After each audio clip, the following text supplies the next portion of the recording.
looking good. Little brake boost.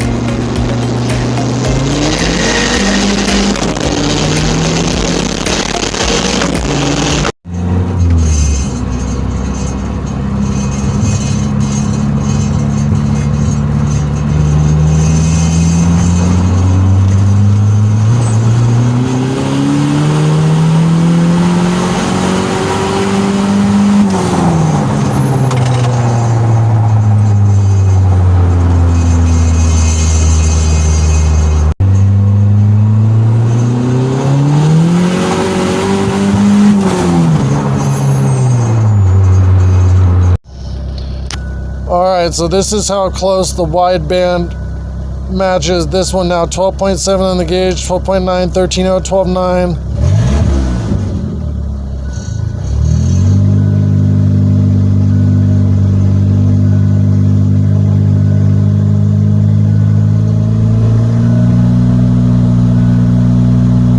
So it's pretty damn close now that I fixed that ground.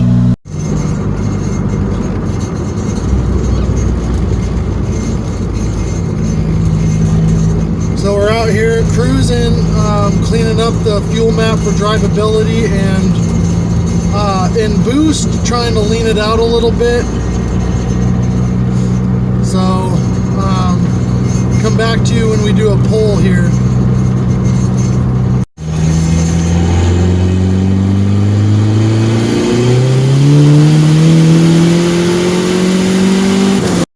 Gonna do another pull up here.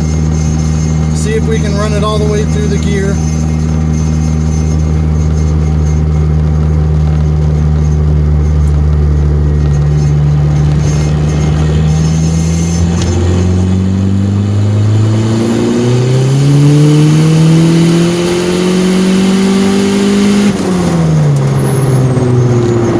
There we go.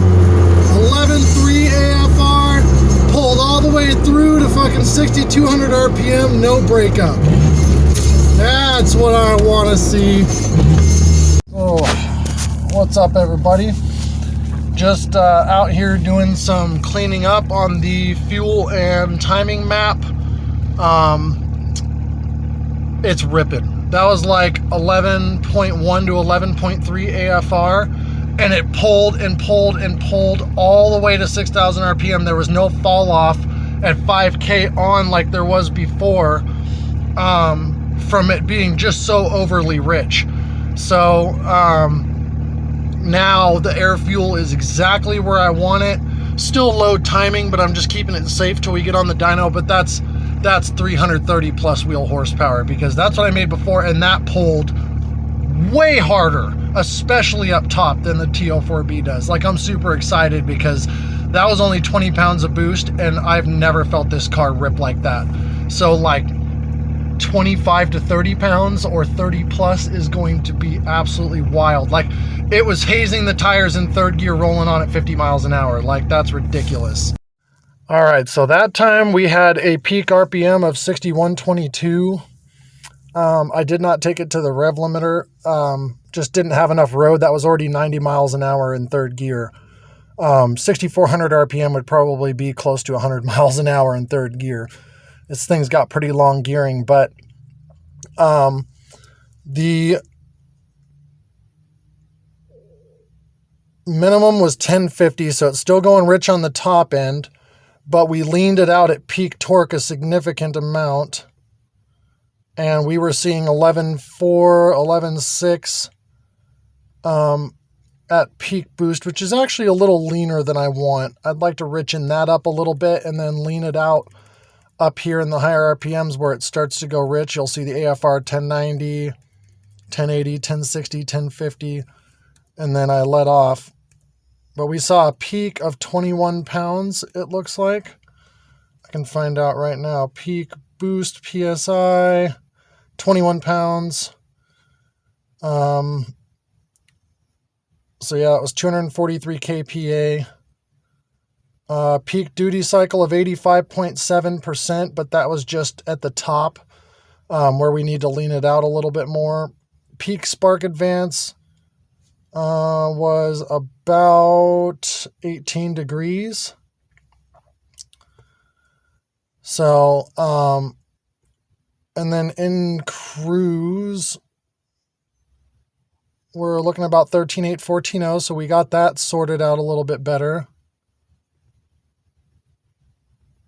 Get to the next pole here. So on this one, I ran it out a little bit higher, I think, in the RPMs to about 6,100. So you can see we are at 10.5 pounds of boost at 3,500 RPM, basically. It starts building boost. Holy shit, look at that. I have 4 pounds of boost at 2,800 RPM. 2 pounds. 1 pound. So it starts making positive pressure at 2,300 RPM. It hits, we'll see where it hits 1 pound of boost. 1 pound of boost at 2,500 RPM. That is nuts. So this thing is building quick. So you see the RPMs rising. 3 pounds at 2,800. 4 pounds at 2,900. Boost is still building. 10 pounds at 3,400. And full boost comes on about 4K, looks like. But a lot of that is also because, I mean, look at that AFR, 1120 coming into boost, 11.0, 1090. We can lean out that tip in a lot. 11, it's in the 10s and 11s as it comes on boost, so it's just flooding it with fuel. So if we lean that out, that'll increase the EGTs, which will probably help with that spool time. But it looks like hit a peak boost, 1160 AFR, 1140, so it's a little bit lean. Hit a peak boost, 20, so it does creep a little bit in the high RPMs. So 6,122 RPM was a 1070 AFR, 21 pounds of boost, 85% duty cycle, 18 degrees of timing. So, yeah, we're making some progress here.